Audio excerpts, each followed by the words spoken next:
Okay, picture this. You're about to drop a grand, maybe two, on the latest iPhone, and you think, finally, a screen that won't scratch or blind me in sunlight. But then, poof, Apple pulls the rug out from under us. Again. Yeah, buckle up, because today we're diving into why the iPhone 17 Pro's insanely hyped anti-reflective display coating got cancelled and what it means for all of us tech geeks. Alright, so I'm not gonna lie, I've had my fair share of phone disasters. Like, remember that one time I dropped my phone face first into a pile of gravel? Classic rookie move. But hey, at least I had ceramic shield to save me, kinda. Still cost me $300 to fix. So when I heard rumors about Apple working on some super duper scratch resistant and anti-reflective magic layer, I was ready to throw confetti until, well, let's just say reality hit hard. Honestly, who else feels like their phone is basically a mirror half the time? Walk outside, boom, your screen turns into a solar flare. Try reading an email outdoors. Good luck, your eyes are now officially melting. And don't even get me started on scratches. Every little ding feels personal, right? Like, how dare you ruin my precious rectangle of joy? So hearing about this new coating felt like Apple finally understood our pain points, or so we thought. So here's where things get wild. Last spring, there were whispers online. A Weibo leaker named Instant Digital said Apple was cooking up something big, something better than ceramic shield, better than anything else out there. Anti-glare plus insane scratch resistance. Sign me up. But then crickets. No updates, no teasers, nothing. Fast forward to now, and guess what? It's dead. Kaput. Gone. Just another tech dream crushed by manufacturing nightmares. Now, before you cry over spilled pixels, let's break down why this happened. Apparently, adding this magical coating wasn't as easy as slapping butter on toast. Scaling it up for millions of devices? Hilariously impossible.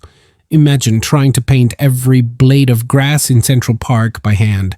That's apparently how slow this process was, and if anyone knows how to exaggerate, it's me. I once waited 3 hours for coffee during a power outage.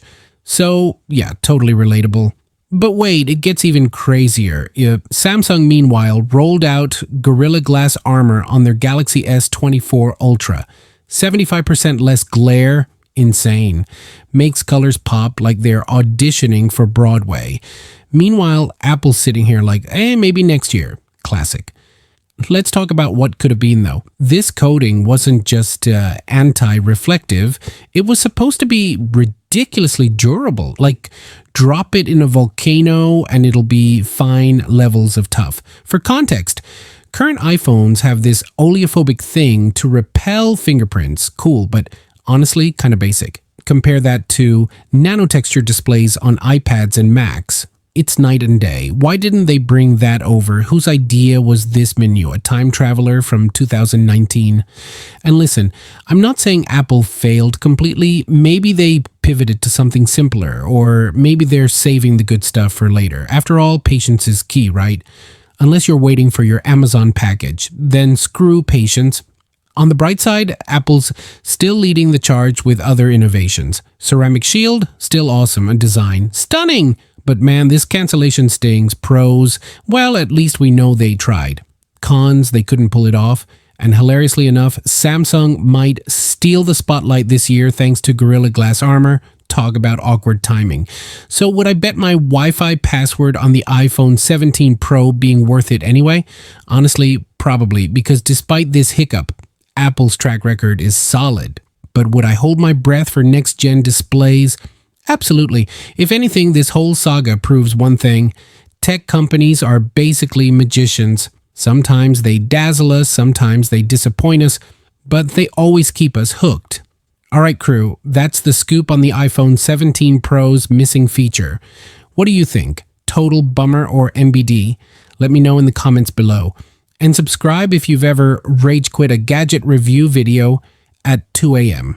Trust me, I've been there. Next week, we're diving into whether foldable phones are actually worth the hype, or just glorified taco shells. See you then. Peace out.